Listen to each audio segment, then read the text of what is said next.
Analog, chemical process, keep the grain in the picture, I say. Old school, 35 mil.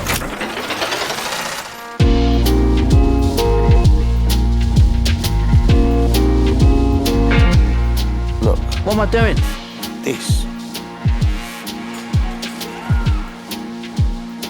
At number 10, In the Name of the Father.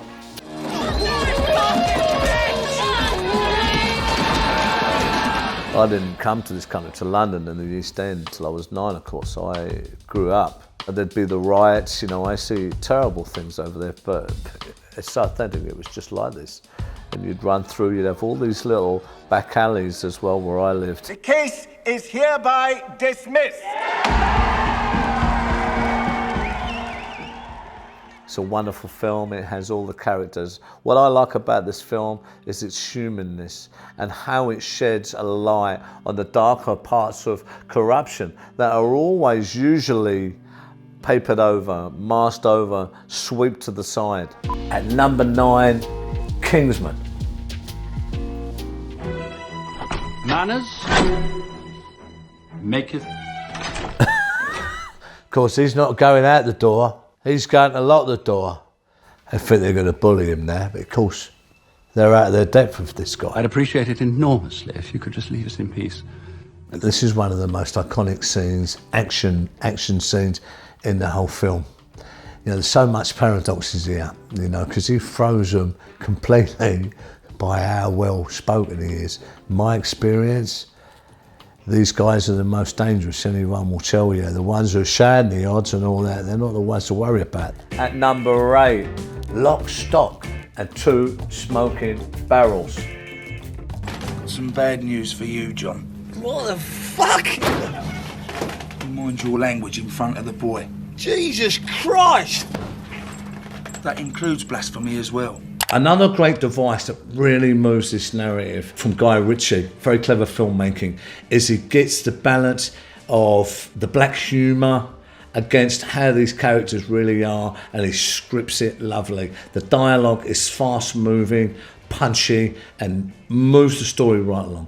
At number 7, To Love, Honour and Obey. You're such a lovely boy, and look at him. He's got such a shining coat. Now you be good, we're going to give you some pedigree chump. There's a good boy. And look at how good a boy he really is. It's funny, right? It's so funny. Look, you're mob-handed. It's me and you have a little walk. I'm mob-handed. Come Have round a little here. look around. Now you look at me. And that's the thing as well. That should be said, and that's what I like about this film. We've got a lot of proper people engaged in it, is they're getting the authenticity of it, because it's like, yeah, come around here. Well, you know, I don't want to come around here. Come around there, you are. Look, there's loads of you. You come around here and everything's all right, we'll have a chat. No, I won't come over there. You come over here. Dialogue is very punchy, you know. You've got a lot of great devices in there to keep the script moving fast. And the cinematography, there's some great scenes in there. At number 6, another amazing film, The Gentleman. Ching, ching. Fletcher. Buenos tardes, Raimundo. I have to say, I love this film as well. Guy Ritchie is such an exponent of the art. Fletcher, played by Hugh Grant. This is, I would definitely say, one of Hugh Grant's best roles ever.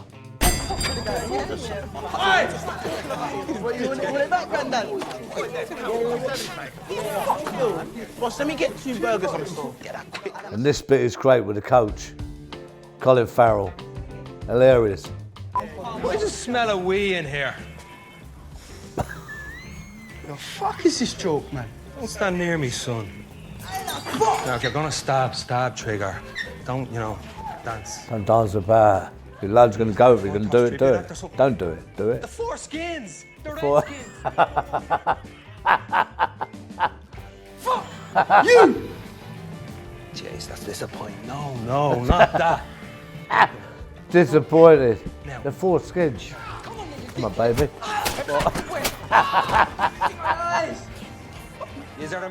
I'm sure you're all road men, gangsters, proper naughty boys. How much? Full bag. How about you give us that bag? $4 grand. Be gone anyway. It's not going to work like that, son. Look.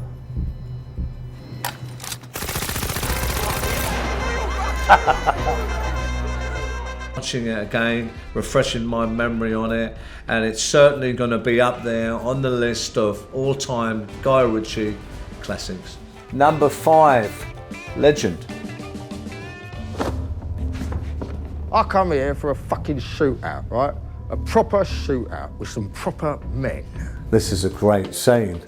I come here for a fucking shootout, not a mess around, but it's great the way they script this, because I have to say, back in the days in the 60s, there wasn't that much use of firearms. Only really heavy villains would have used firearms, but they would have been known to carry firearms. So in a situation like this, where Ronnie's got his hand in his pockets, it's fair to say they would have let him walk out, thinking it's very possible he may have a gun. For cinematography, directing, colour grading, all the rest of it, post, I'd also give it an A. I thought there was a lot of really, really great work in there, making Legend quite a legendary portrayal. And number 4, an old personal friend of mine, of course, Bronson.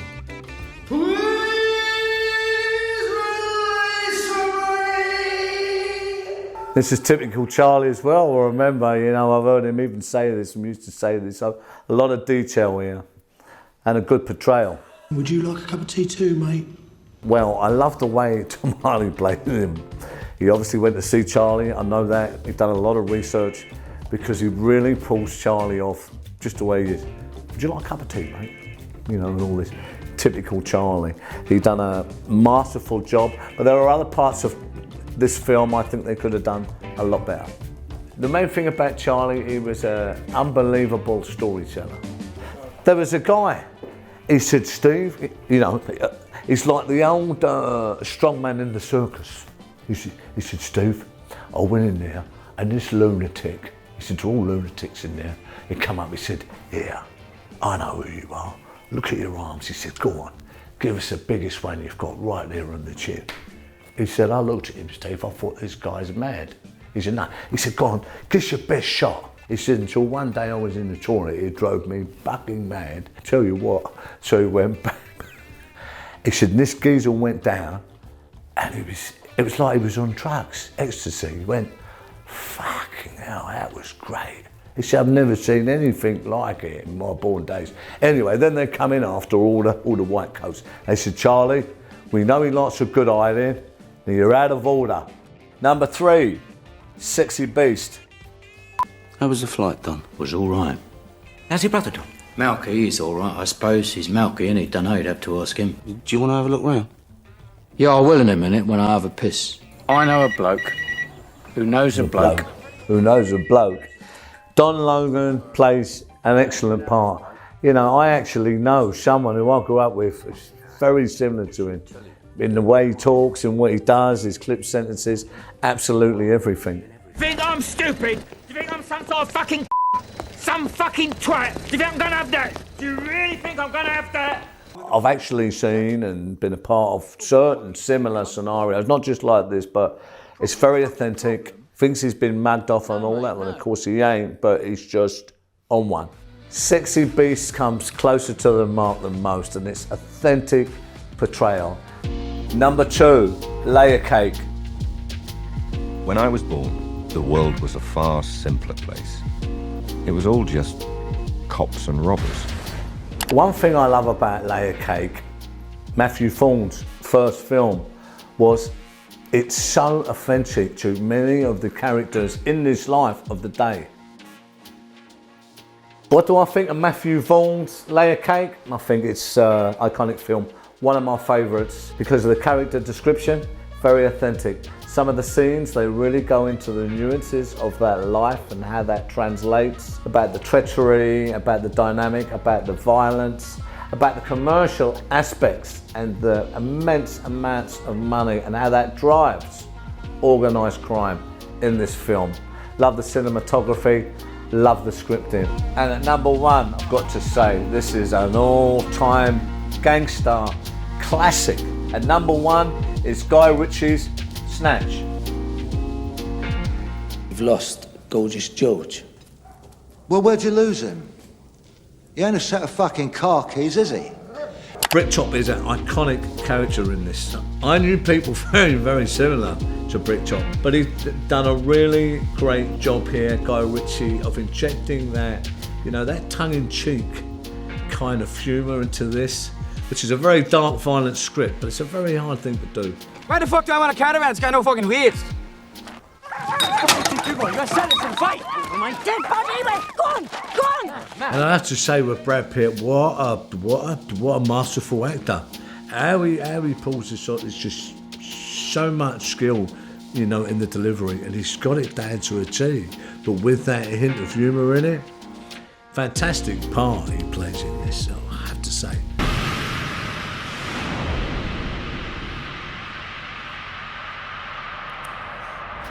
He's been knocked out, that's what it's like. Swimming, the land of no sand and colour, right? It's a great bit of cinematography.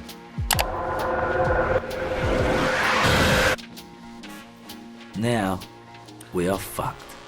And then this way at the end of the film, this is another story arc that pulls the narrative together of all these different warring factions, you know, with Brick Chop, the pursuit of the diamond, the power, you know, the money, the influence, you know, and settling the old deeds as what's gone on, and especially at the end towards, you know, with the traveller community and what turns out with them and Brick Chop as all scores are settled. It will certainly be and always be seen as a British classic gangster film.